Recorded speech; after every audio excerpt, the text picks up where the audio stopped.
Good evening. Thus speak Zarathustra. We are listening. Thus speak Zarathustra. Thus spoke Zarathustra. Today, joys and passions, my brother.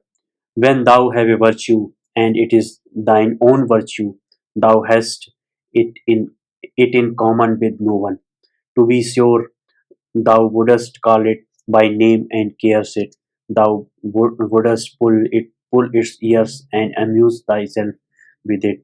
And lo, then hast thou its name in common with the people, and hast become one of the people, and the herd with thy virtue. Better for thee to say, ineffable is it, and nameless, that which is pain and sweetness to my soul, and also the hunger of my bowels. Let thy virtue be too high for the familiarity of names, and if thou must speak of it, be not ashamed to stammer about it. Thus speak and stammer. This this is my God. Then do I love. Thus doth it please me entirely. Thus only do I desire the God, desire the good. Not as the law of a God do I desire it, not as a human law or a human need do I desire it. It is not to be a guide pushed for me to super earths and paradises, and earthly virtue is it which I love.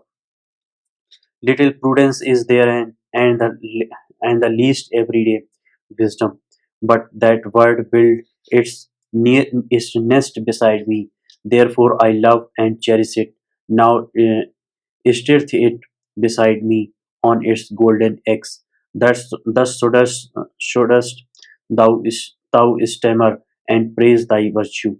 Once hadst thou passion and calledst them evil, but now hast thou only thy virtue, they grew out of thy passions. Thou in, im, implantest implantest thy highest aim into the heart of those passions, that then become they thy virtue and joys. And though thou wert of the race of the hot tempered, or of the voluptuous, or of the fanatical, or the vindictive, all thy passions in the end became virtue, and all thy devils angels. Once hadst thou wild dogs in thy cellar, but they changed at last into birds, and charming song trees out of thy poisons brewest thou balsam for thyself, thy cow affection milkedest thou, now drinketh thou the sweet milk of her udder, and nothing evil growth in thee any longer, unless it be the evil that groweth out of the conflict of thy virtues. My brother, if thou be fortunate, then wilt thou have one virtue and no more. Thus goest thou easier over the bridge. Illustrious is it to have many virtues, but a hard lot, and many a one hath gone into the wilderness and killed himself, because he was weary of being the battle and battlefield of virtues. My brother, are war and battle evil? Necessary. Necessary, however, is the evil. Necessary are the envy and the distrust and the back backbiting among the virtues. Lo, how each of thy virtue is covetous of the highest place. It wanteth thy whole spirit to be eh, its herald. It wants thy whole power in wrath, hatred, and love. Jealous is every virtue of the others, and a dreadful thing is jealousy.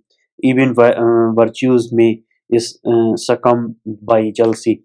He whom the flame of jealousy encompasseth turneth at last like the scorpion the poisoned sting against himself.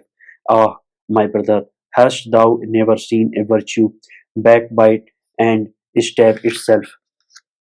Man is something that hath to be surpassed, and therefore shalt thou love thy virtues, for thou wilt succumb by them. Thus speak Zarathustra. Thank you.